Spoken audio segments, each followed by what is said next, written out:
Hello and a very warm welcome to a brand new edition of World Panorama with me, Frank Pereira, on Rajya Sabha Television. Over the next half an hour, we'll bring you a roundup of all the significant events that have happened around the world this week. But first, a look at the headlines.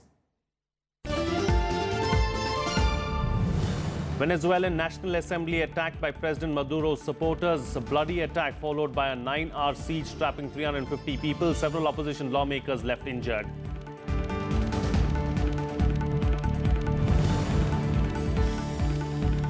On American Independence Day, North Korea launches its first intercontinental ballistic missile, claims it can land anywhere in the world. US and its allies condemn the launch. China appeals for calm.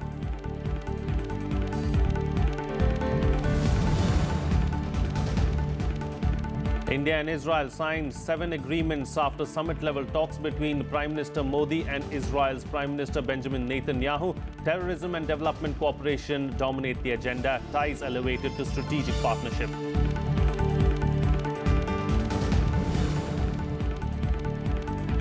Prime Minister Narendra Modi addresses informal meeting of BRICS leaders. Chinese President Xi Jinping praises India's strong resolve in fighting terror, appreciates its role in guiding the progress of the group.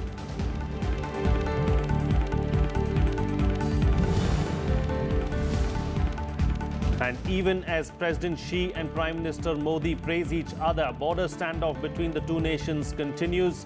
China reiterates that its border in Doklam region is clearly defined, once again asks India to withdraw troops from the area.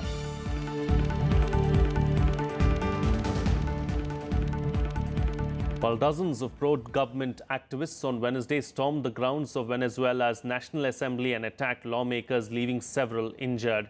The opposition accused the government of trying to establish dictatorship and demanded general elections to end socialist rule in the country. Here's a report.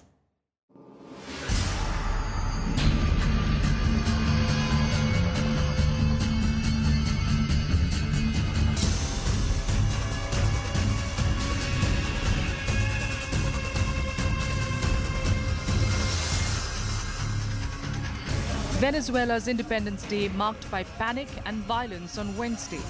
Pro-government militias stormed the National Assembly, attacking opposition lawmakers with wooden sticks and metal bars during a special session of the Congress. At least 7 lawmakers were injured, with blood splattered across the walls. Para quienes vean las escenas de la Asamblea hoy, whosoever sees these images from today in the National Assembly, it's possible that they get confused and think they are facing a strong government. They are wrong.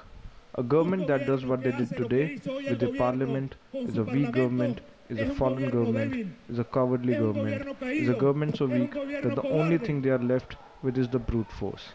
Es un gobierno tan débil que lo único que le queda es la fuerza bruta. After the morning attack, a crowd that was rallying outside the building for several hours broke into the grounds of the assembly, chanting in favor of President Nicolas Maduro. More than 350 politicians, journalists and guests were trapped in the siege that lasted until dusk.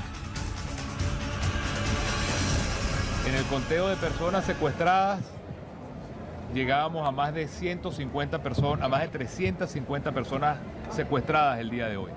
The count stands at more than 350 people kidnapped today. There are 108 people from the media who are witnesses to what happened today. In addition to lawmakers and journalists, there are special guests, academics and foreign guests. Además de los diputados y los periodistas, los invitados especiales, rectores de universidades, estudiantes, academia, invitados extranjeros. President Maduro condemned the violence and asked for an investigation, but he also challenged the opposition to speak out about violence from within its ranks. The brazen attack took place while he was at an Independence Day military parade in the capital.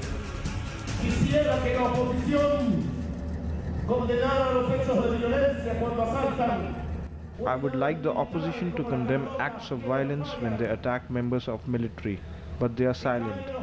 I would like to see them condemn the terrorist attack that used bombs and bullets on Supreme Court headquarters.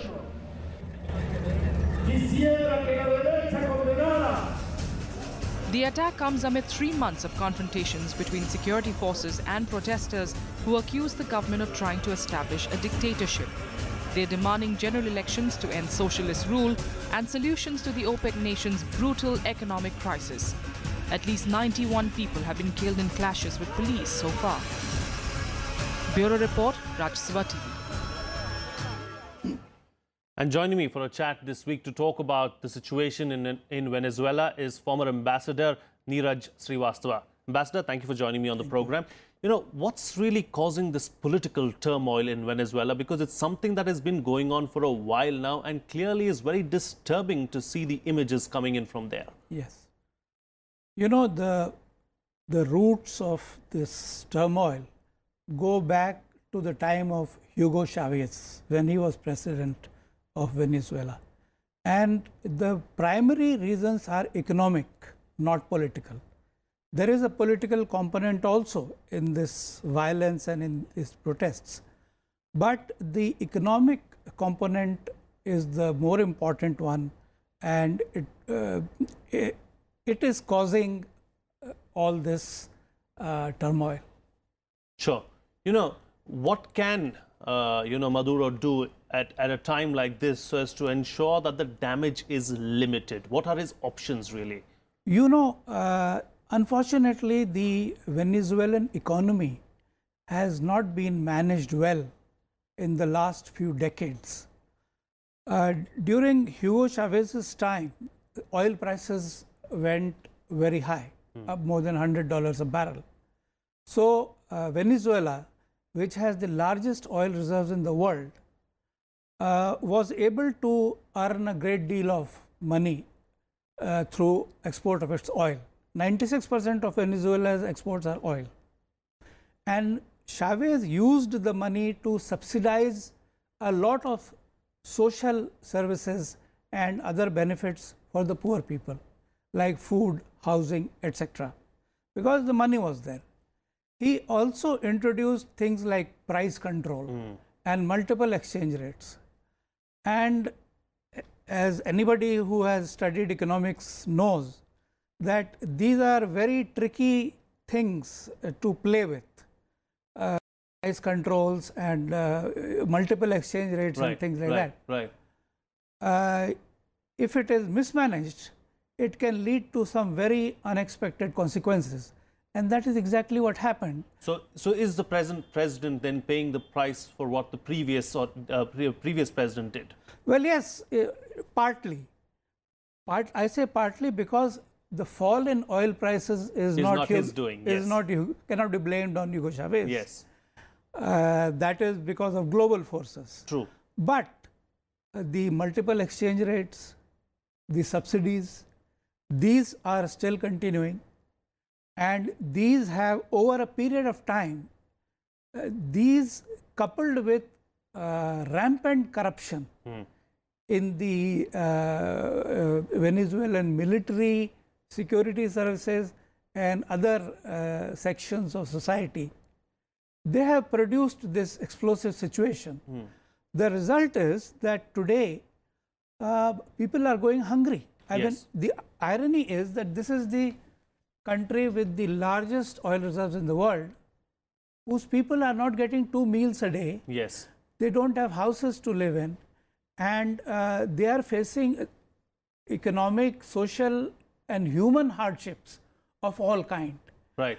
I mean, to give you just one example, on average, a Venezuelan has lost about 8 kilograms of weight in the last 1 year or 2 years. Wow.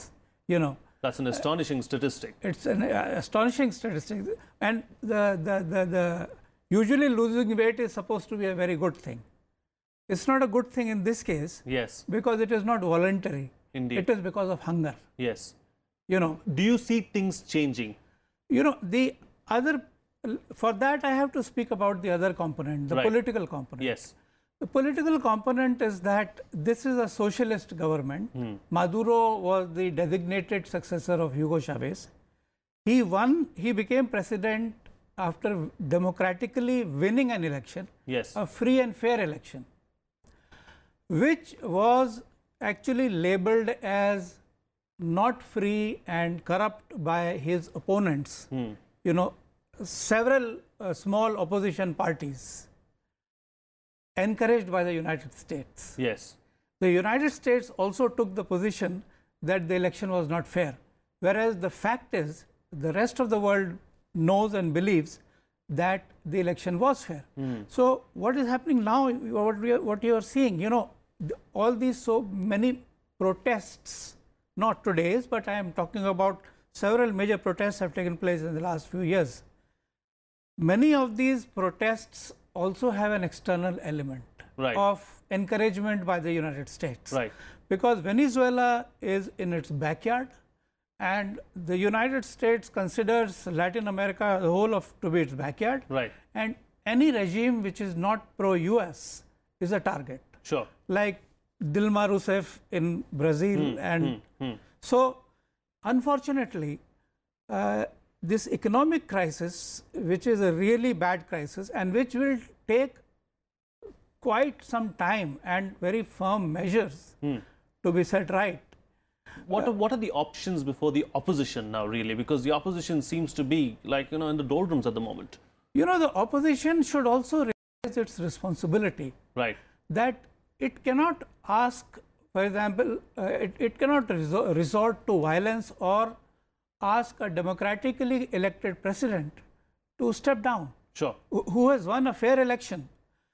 It should actually, this is a moment where all parties should come together as a government of national unity. Because the steps which are required to put things right will be some hard steps. Some hard steps needed really as far as Venezuela is concerned. Neeraj Srivastava, thank you so much for joining us on the program and putting things into perspective for us. Well, shifting focus now. North Korea on Tuesday successfully tested its first intercontinental ballistic missile. South Korea, Japan and China condemned the launch that came as Americans prepared to mark their Independence Day. The ICBM launch triggered a Twitter outburst from President Donald Trump. Here's a report.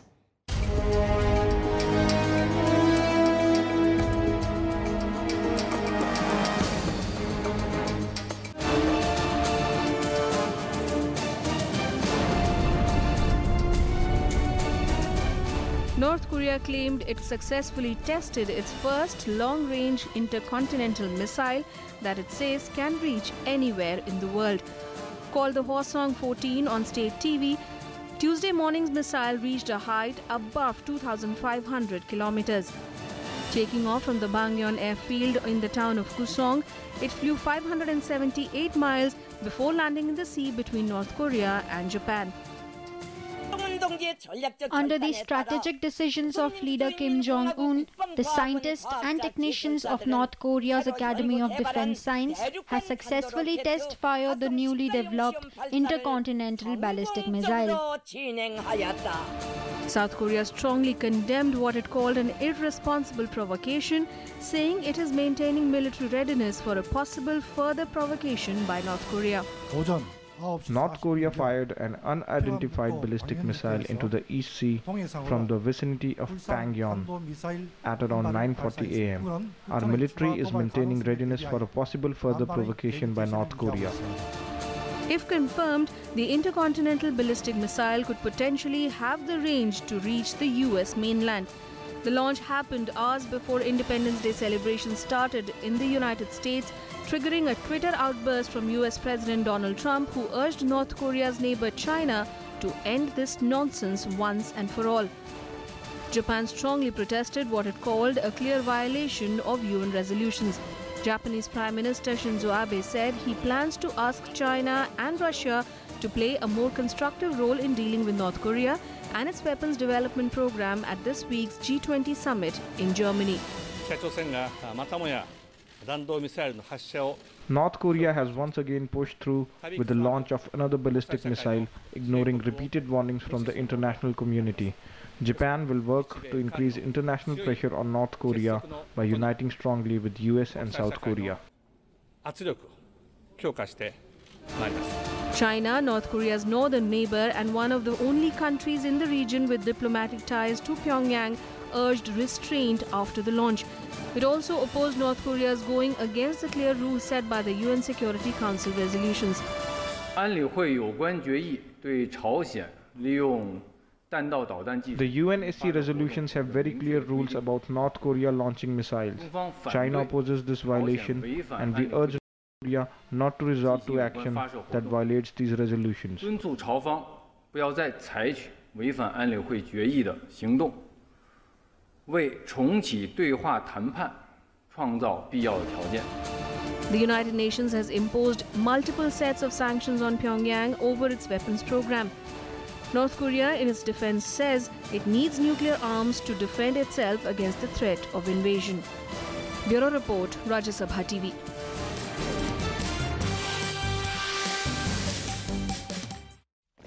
आजादी की जंग लड़ने वाले मेरे दोस्तों, आजादी चाहिए तो उसकी कीमत खून देके चुकानी होगी।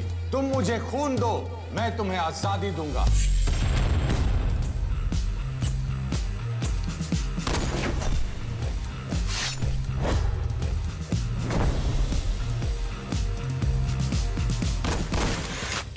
आईएनए की बागी फौजियों पर अंग्रेज देशद्रोह का मुकदमा चलाएंगे। उन तीनों के बचने के चांसेस कम हैं।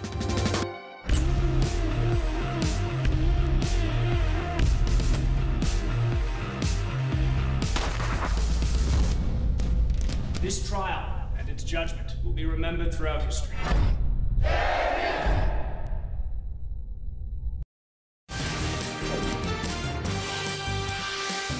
Welcome back. You're watching Rajya Sabha Television. Well, India and Israel on Wednesday elevated their bilateral relationship to a strategic partnership. 7 important agreements were signed between the two countries after the conclusion of summit-level talks between Prime Minister Narendra Modi and Israel's Prime Minister Benjamin Netanyahu. Terror was the top focus, and both leaders called for increased people-to-people contact.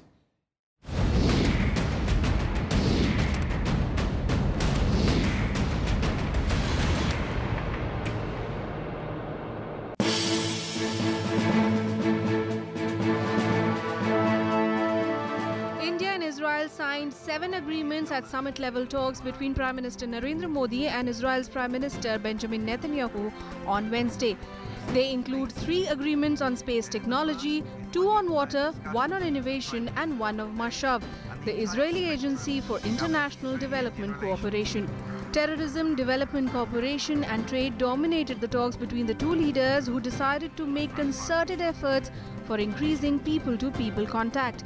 India and Israel are changing our world and maybe changing parts of the world, because this is a cooperation, it's a marriage really made in heaven, but we're implementing it here on earth. We spoke about so many fields where we think we can make a big difference in water and agriculture and health, in every field. I'm honored to be in Israel on this extraordinary visit. In our modern journey, our paths have been different, but our belief in democratic values and economic progress has been a shared pursuit.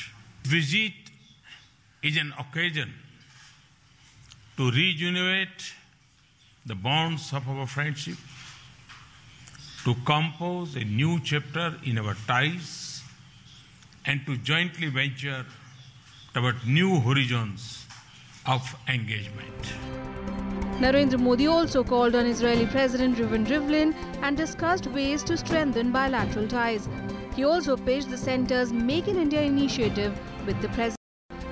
It is good and it is really a pleasure to have as a guest one of the greatest leaders of the world today, Prime Minister Modi. Welcome to Israel. India का आई, Israel का आई, तो I for I with I, मैं समझता हूँ ये terminology पक्की मुझे नजर आ रही है।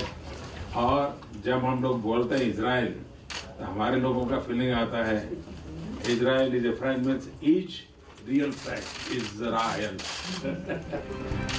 On Tuesday, Prime Minister Netanyahu welcomed Prime Minister Modi to his residence in Jerusalem. During a joint news conference, both leaders talked about battling terrorism. Yad Vashem tells us that those who believe in humanity and civilized values must come together and defeat it at all costs. As such, we must resolutely oppose the evils of terrorism, radicalism, and violence that plague our time.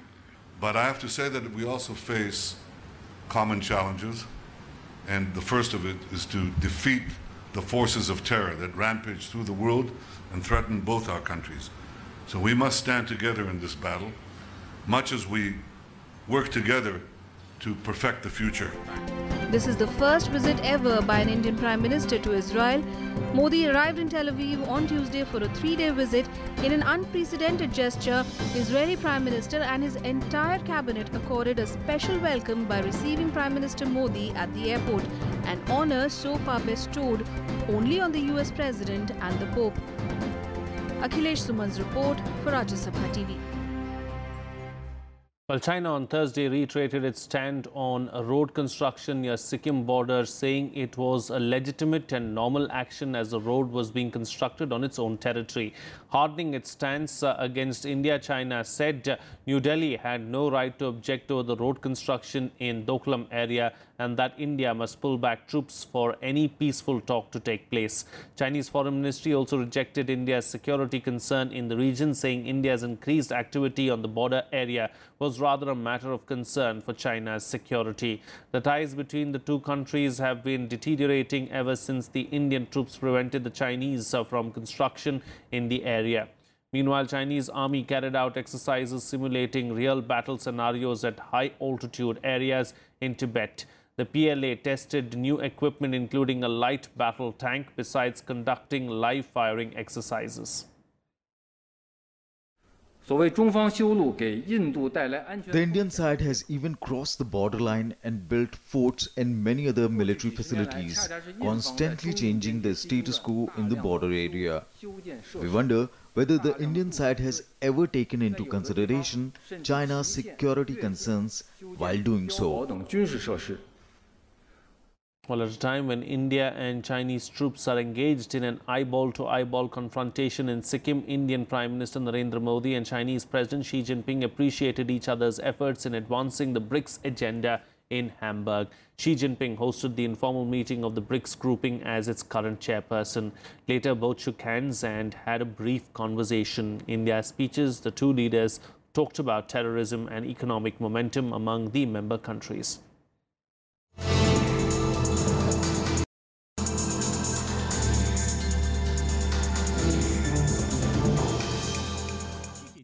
BRICS leaders met informally ahead of the G20 meeting in Hamburg. Addressing the participants, Prime Minister Narendra Modi said both BRICS and G20 groups should address terrorism, including its financing, franchisees, safe havens, as well as support and sponsors. The Prime Minister also appreciated Chinese President Xi Jinping for hosting the 9th BRICS summit in September in Xiamen province. In the leadership of President Xi, the progress of BRICS and positive momentum have helped in strengthening of our mutual cooperation. Speaking immediately after Prime Minister Modi, Chinese President Xi Jinping appreciated India's strong resolve against terrorism and its social and economic development. He also praised the momentum that BRICS had acquired under India's chairmanship and through the outcomes of Goa summit in 2016. It will, however, be interesting to see if this appreciation translates into actual bilateral interaction between the two countries, who are locked in a standoff over boundary issues in Sikkim. Akhilesh Suman's report for Rajya Sabha TV. Well, let's now shift focus and bring you up to speed with all the sports news you might have missed this week in sports action.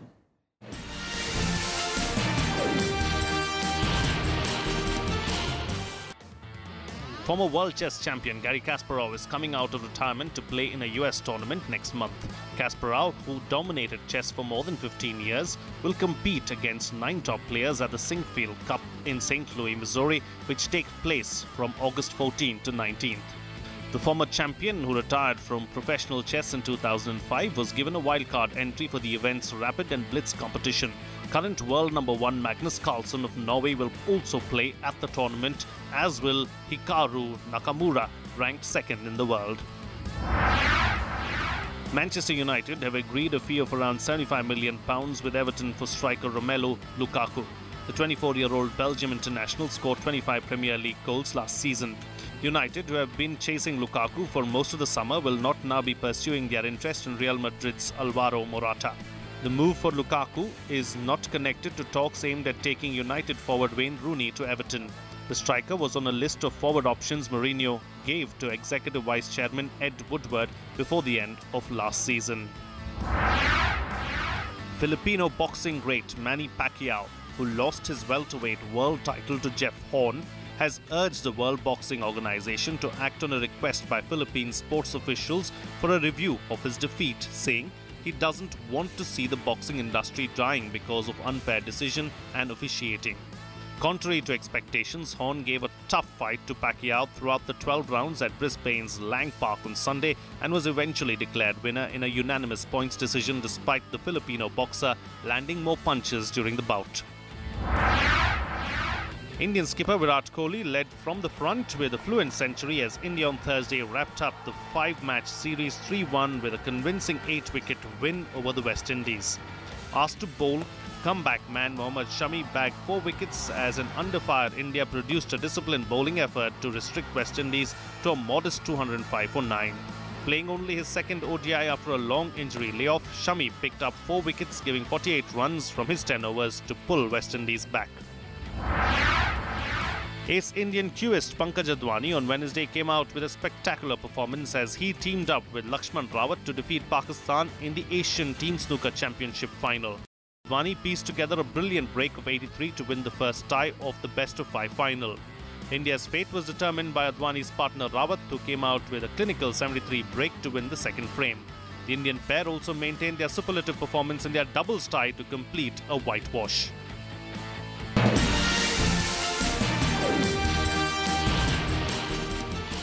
And finally, fireworks lit up the sky as thousands cheered across America on Tuesday as the United States celebrated its 241st Independence Day. In many cities, including Boston, New York, Philadelphia and Washington, crowds gathered under security precautions for concerts and fireworks displays.